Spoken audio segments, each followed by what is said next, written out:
বাড়ির গ্রসারির আইটেমগুলো আনা হয়ে গেল, কিন্তু সেগুলো না আমি অর্গানাইজ করে রেখে উঠতে পারিনি। তো যেটুকুনি একটু একটু করে হাতে সময় পাই, সেটুকুনি সময়ের মধ্যেই আমি ওগুলোকে অর্গানাইজ করে রাখার চেষ্টা করি।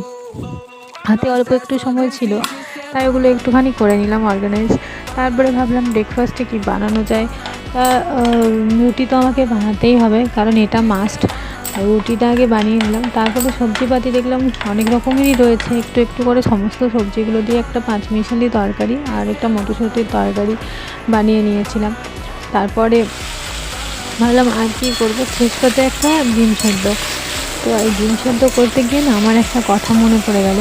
ছোটোবেলায় যখন ভাত খেতে চাইতাম না, খুব যখন ঝামেলা করতাম, তখন মা এই ডিমের কুসুমটা দিয়ে আলু সেদ্ধ, কাঁচা পেঁয়াজ কুচি আর লঙ্কা দিয়ে বেশ ভালো করে মাখিয়ে খেতে দিত। তো বেশ ভালোও লাগতো খেতে তখন ডিম সেদ্ধটা। কিন্তু এখন কুড়েমির জন্য বলো বা সময়ের অভাবে বলো, আর আলাদা করে নিজের জন্য ডিম সেদ্ধটা মানে ডিমের কুসুমটা সেভাবে মাখা হয় না। আর এখন তো নানান রকমের প্রবলেম, কুসুম খেতে পারবে না, কুসুমে গ্যাস হয়ে যাবে, হ্যানা ত্যানা, ওই জন্য আর বিশেষ করে খাওয়াও হয় না। তো এটাই ছিল আজকে আমার দুপুরের লাঞ্চ।